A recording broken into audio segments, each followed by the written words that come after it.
विधानसभा के चुनाव आने वाले हैं। ऐसे में विधानसभा के चुनाव की तैयारी के लिए बीजेपी ने अपनी कमर कस ली है। जी हां, हरियाणा में 23 जुलाई को बीजेपी ने अपनी बैठक बुलाई है। विधानसभा चुनाव नजदीक है।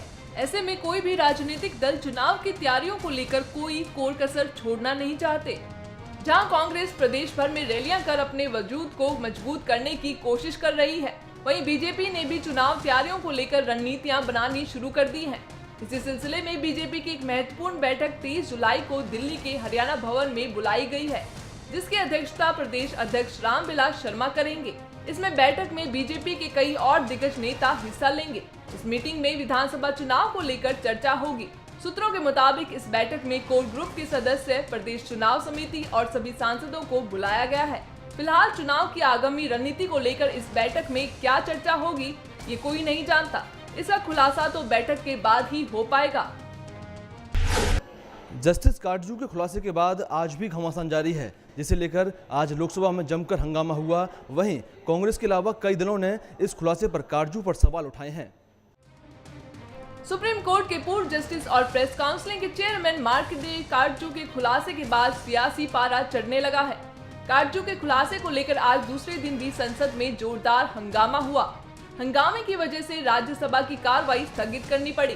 कांग्रेस के अलावा कई दलों ने इस खुलासे को लेकर काटजू पर सवाल उठाए हैं। साथ ही इस मामले पर बीजेपी पूर्व प्रधानमंत्री मनमोहन सिंह से जवाब मांग रही है और साथ ही जांच की मांग भी कर रही है। वहीं काटजू का कहना है कि खुलासा कब हुआ ये महत्वपूर्ण नहीं है, बल्कि मामले की जांच कराकर सच्चाई पता लगाई जानी चाहिए।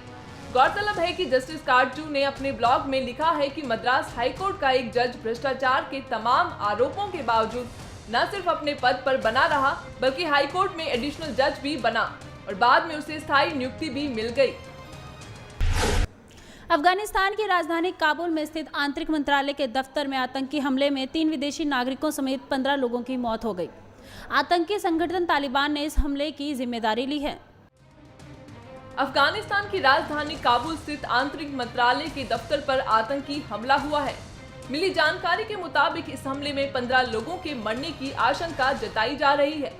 मरने वालों में 4 विदेशी नागरिक भी शामिल हैं। साथ ही आतंकी संगठन तालिबान ने इस हमले की जिम्मेदारी ली है। खबर के मुताबिक एंटी नारकोटिक्स पुलिस की बिल्डिंग पर आत्मघाती हमला हुआ है। मारे गए विदेशी नागरिक एंटी नारकोटिक्स ट्रेनर हैं। ये विदेश नागरिक किस देश के हैं, इसका पता अभी नहीं चल पाया है। हमले में कई लोगों के घायल होने की खबर है। तालिबान ने इस दावे की पुष्टि अभी नहीं की है।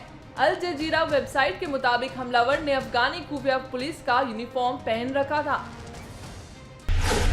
महान संगीतकार मुकेश का आज जन्मदिन है। जी हाँ, ये ऐसे संगीतकार हैं जिन्होंने फिल्मी दुनिया को अब तक ऐसे गीत दिए हैं जो आज भी लोगों के दिल में बसे हुए हैं। सच्ची लगन से यदि इंसान मेहनत करे तो उसे कामयाबी की ऊंचाई को छूने से कोई नहीं रोक सकता।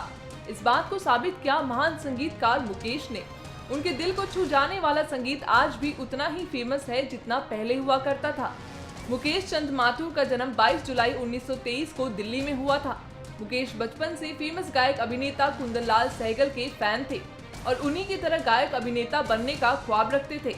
मुकेश की आवाज की खूबी को उनके एक दूर के रिश्तेदार मोतीलाल ने तब पहचाना जब उन्होंने मुकेश को अपनी बहन की शादी में गाते हुए सुना। गायक के तौर पर मुकेश को पहला काम 1945 में फिल्म पहली नजर में मिला। मुकेश ने अपने कैरियर का पहला गाना दिल जलता है तो जलने दे गाया, जो कि बहुत फेमस भी हुआ। इस गाने को अभिनेता मोतीलाल पर फिल्माया गया था। भारत और इंग्लैंड के बीच खेले जा रहे 5 टेस्ट मैचों की सीरीज के दूसरे टेस्ट मैच ने भारत ने इंग्लैंड को 95 रनों से करारी मात दी है। 28 साल के बाद भारत ने लॉर्ड्स के मैदान पर ये ऐतिहासिक जीत हासिल की है और इस जीत के हीरो बने हैं भारत के तेज गेंदबाज ईशांत शर्मा। भारत और इंग्लैंड के बीच खेला गया 5 टेस्ट मैचों की सीरीज के दूसरे मैच में भारत के तेज गेंदबाज ईशांत शर्मा की कहर भरपाती गेंदों के दम भारतीय टीम ने क्रिकेट का मक्का कहे जाने वाले लॉर्ड्स के मैदान पर 28 साल बाद जीत दर्ज की। ईशांत शर्मा की तूफानी गेंदबाजी के दम पर भारत ने इंग्लैंड को दूसरे टेस्ट के आखिरी दिन 95 रन से हराकर ऐतिहासिक दर्ज जीत की। ईशांत शर्मा ने शानदार गेंदबाजी करते हुए 74 रन देकर 7 विकेट लिए। ईशांत अपने इस शानदार प्रदर्शन से लॉर्ड्स में एक पारी में 7 विकेट लेने वाले पहले भारतीय गेंदबाज भी बने। भारत की लॉर्ड्स पर 17 मैचों में दूसरी जीत है, जबकि विदेशी सरगमी पर 15 मैच के बाद पहली जीत है। 5 मैचों की श्रृंखला अब भारत में 1-0 से आगे है।